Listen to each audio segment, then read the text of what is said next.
সবচেয়ে যৌক্তিক সংস্কার যে একজন দুইবারের বেশি প্রধানমন্ত্রী হতে পারবে না, এইটার ক্ষেত্রে বিএনপি আসলে বাধা হয়ে দাঁড়াতেছে।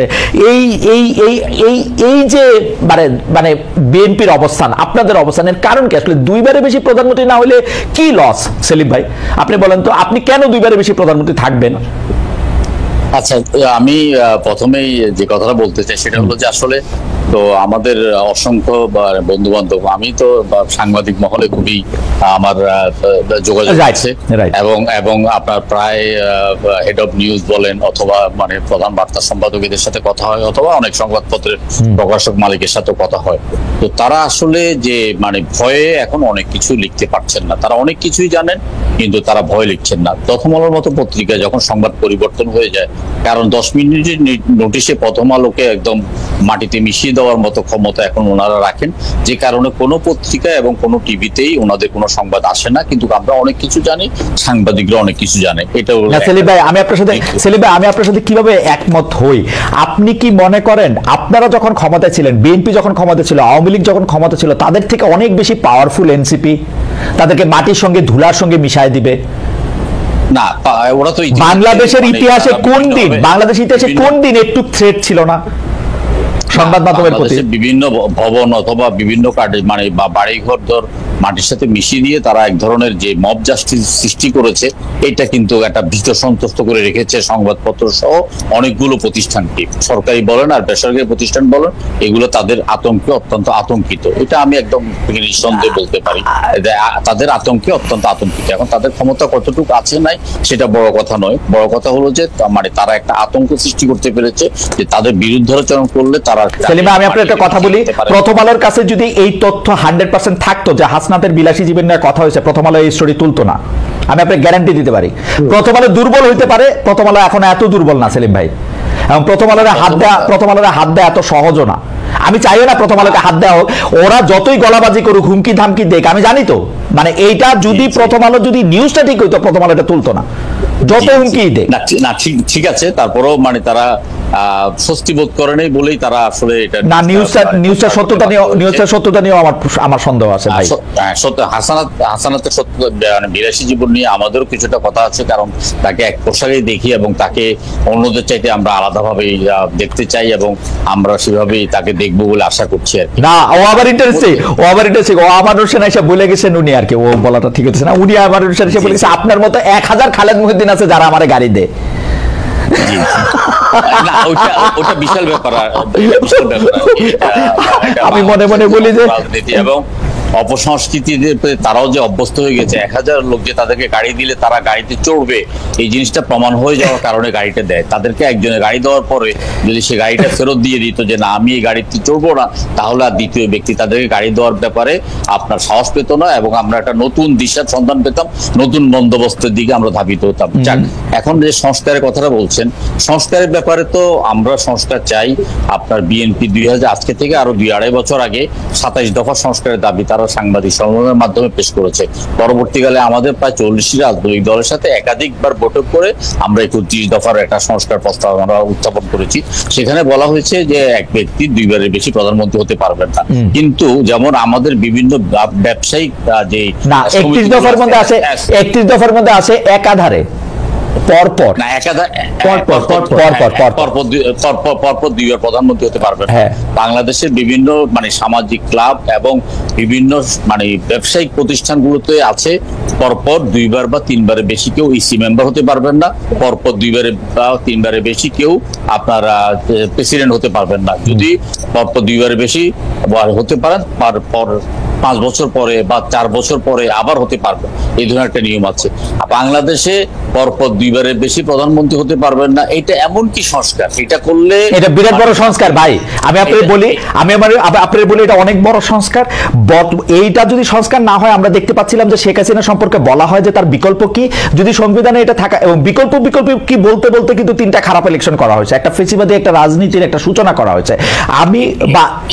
আপনি আমাকে বলেন 2বারের বেশি প্রধানমন্ত্রী থাকার পরে উনি অবসরে চলে যাবেন বা উনি পার্টিকে নেতৃত্ব দিবেন, উনি দেশের জন্য আলাদা করে কাজ করবেন, বাংলাদেশের সবচেয়ে বড় দূত হবেন, উনার তো অনেক কাজ, উনি আরো কোনো আমার ব্যক্তিগতভাবে পরপর দুইবারের বেশি প্রধানমন্ত্রী হতে পারবেন না, এটার প্রতি সম্পূর্ণ সমর্থন আছে। এমনকি আমি বারবার বলি যে পরপর দুইবারের বেশি বা মোট দুইবারের বেশি সংসদ সদস্য হতে পারবেন না, এটার প্রতি আমার সমর্থন আছে। কারণ আমরা একজন দেখি যে 7 বার 8 বার 6 বার করে সংসদ সদস্য হন, হওয়ার পরে তারপরে তিনি তার ছেলের হাতে আপনার সেই নবুয়ত প্রদান করেন, অথবা তার মেয়ের হাতে করেন, অথবা মেয়ের জামাইয়ের কাছে করেন।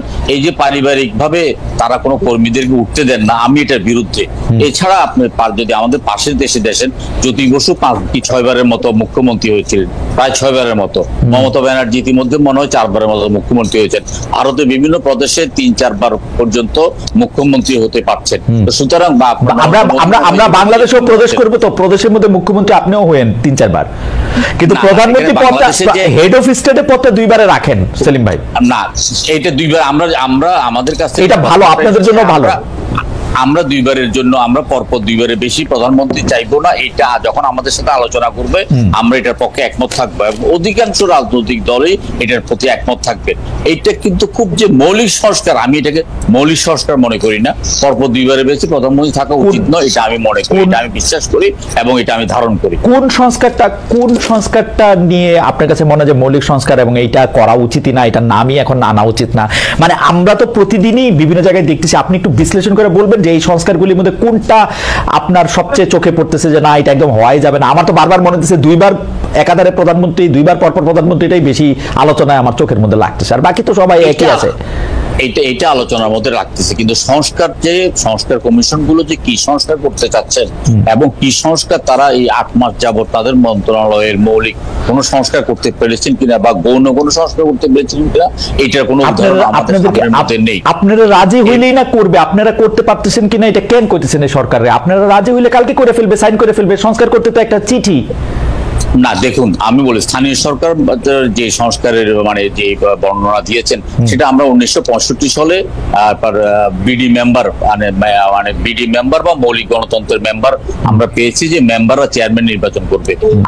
আজকের মানে স্বাধীনতার পর থেকে আমরা 54 বছর যাবত আমরা সরাসরি মেয়র ভোট দিই এবং কাউন্সিলর ভোট দিই। আজকে মেয়রের পরিবর্তে যদি শুধু কাউন্সিলররা মেয়রের ভোট দেয়, তাহলে সেখানে কি পরিমাণ কালো টাকার মানে খেলা হবে আপনি চিন্তা করতে পারছেন? একটা ইউনিয়ন পরিষদের মেম্বার নির্বাচিত হবে, সেই ইউনিয়ন পরিষদের মেম্বার চেয়ারম্যান নির্বাচিত করবে। এটা কি মৌলিক সংস্কার? এটা তো কোনো মৌলিক আমার মনে হয় সংসদের মেয়াদ 4 বছর করা, এটা কোনো মধ্যে পড়ে না।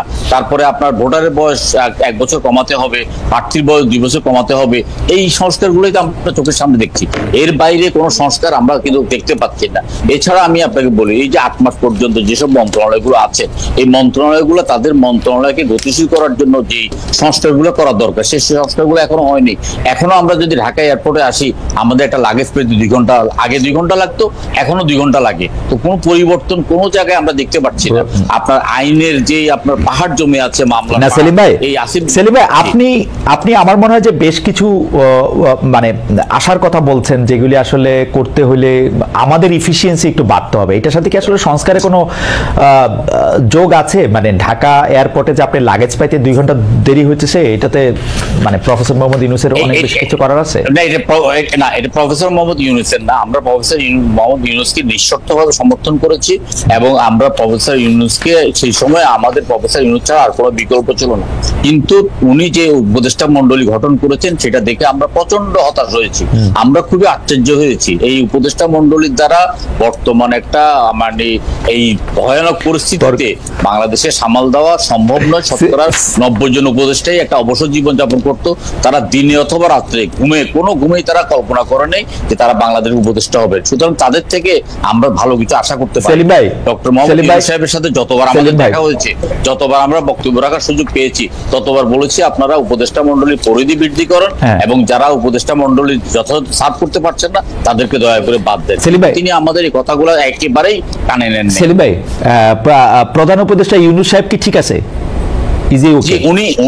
উনি একজন মানে সুইট টকার, উনি ভালো বক্তব্য। ডক্টর সালেউদ্দিন আহমেদ কি ঠিক আছে? ডক্টর সালেউদ্দিন আহমেদ কি ঠিক আছে? আমি যদি আপনাকে সত্যি অর্থে বলি যে ডক্টর সালাউদ্দিন আহমেদ অর্থমন্ত্রী হিসাবে উনি যে আর্থিকভাবে যে মহা কেলেঙ্কারি ছিল, কাজের বুয়ার নামে 250 কোটি টাকা লোন, চটপটিওয়ালার নামে 300 কোটি টাকা লোন, এবং ব্যাংকের মালিকরা যেভাবে ব্যাংককে শোষণ করে আপনার লোনগুলো নিয়ে যেত, সেটার একটা শৃঙ্খলা উনি আনতে পেরেছেন, ব্যাংকিং খাতে একটা শৃঙ্খলা আনতে পেরেছেন। এছাড়া যদি আপনি আমাকে বলেন আমি আর কোন মন্ত্রণালয় আর কি চাইছিলেন আপনি, নাম্বার দিতে রাজি নই, আর কি চাইছিলেন আপনি বা আর কারে আপনি ডক্টর ওয়াহিদুদ্দিন আমি 2-4 জন সম্পর্কে জানতে চাই। ডক্টর ওয়াহিদুদ্দিন মাহমুদ কি ঠিক আছে? ডক্টর আসিফ নজরুল কি ঠিক আছে? জনাব আদিলুর রহমান কি ঠিক আছে? সৈয়দ রেজানা হাসান, আমি তো দেখি বেশিরভাগ লোক কি ঠিক আছে। না, আমি আসিফ নজরুল সাহেবকে বলেছিলাম যে দেখেন আমাদের এখানে দেওয়ানি মামলা বছরের পর বছর, আপনার এই দেওয়ানি মামলাগুলা 20-30 বছর পর্যন্ত শেষ হয় না। আপনি যখন ক্ষমতায় এসেছেন আপনি অন্তত একটা বাড়ি দিয়ে দেন যে দেওয়ানি মামলা যেগুলো পুরনো আছে, এই মামলা এত বছরের মামলা এতদিনের মধ্যে নিষ্পত্তি করতে হবে, অথবা মামলার জট কমানোর জন্য আপনারা বিচারপতিরা যেন একদম যথাসময়ে এজলাসে বসে এবং সর্বশেষ সময় পর্যন্ত এজলাস ত্যাগ করে আপনি আপনার এই যে মামলা নিষ্পত্তি গতিটা একটু বাড়িয়ে দেন। উনি বলছে আমি করছি, তো আমি তো ওনার থেকেও কোনো আমি কয়েকদিন আগে আমি পঙ্গু হাসপাতালে গিয়েছি।